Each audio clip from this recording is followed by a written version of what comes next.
Hi, this is Janice from Soulmate from Within. The music is kind of loud, so I hope you can hear me. Today, I am in the Tempe Marketplace, and here on basically on the intersection of the 101, Loop 101, and the 202. So if you're in this area, you know what I'm talking about. Great place. It's nice to be seeing people out. You know, you haven't kind of picked a place where there isn't a lot of traffic. It's good to see people out and connecting, and so this is my take on networking versus connecting. I'll take this off right. I am actually here to meet an old boss of mine, a woman that I used to work with a couple of years ago, and we have not connected since. We have, I would say that we have networked. So here's some of the difference that I see between networking and connecting. We've networked online, we have sent emails to each other and stuff, but we haven't actually seen each other in person and had a conversation on the phone for almost 2 years. The reason I bring this up is connecting does not have to be new connections. It doesn't. It could be old connections. It could be, it doesn't have to be dating type of connections. It doesn't have to be opposite sex. It doesn't have to lead into a date.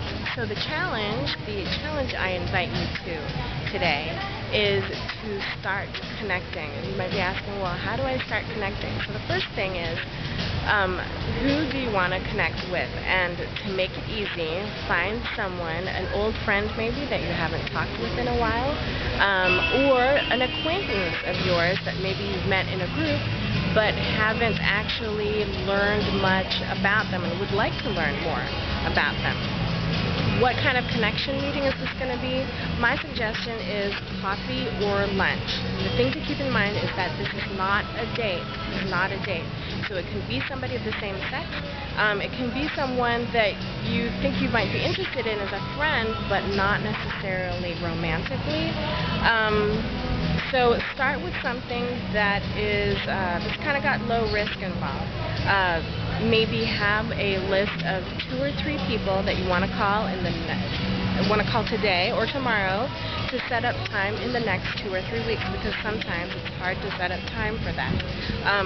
But I'm going to ask you to, if you do an email followed up with a phone call, at some point you've got to make the phone call.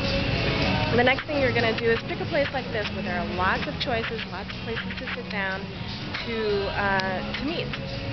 And once you set it up, and when you have your connection time, your coffee time, your lunch, what you're going to look for is you're just going to have a conversation, learn enough about each other to be able to support each other, so create an ally. That's your action challenge for today. I hope you enjoy it, and find a nice place that you want to be. Don't cheap out necessarily. You don't have to buy each other's lunch or anything like that. Feel free to buy your own lunch and have the other person, to go Dutch, because we're just creating allies here and we're just learning about each other. Let me know how it goes. Try it out, and we'll see you soon.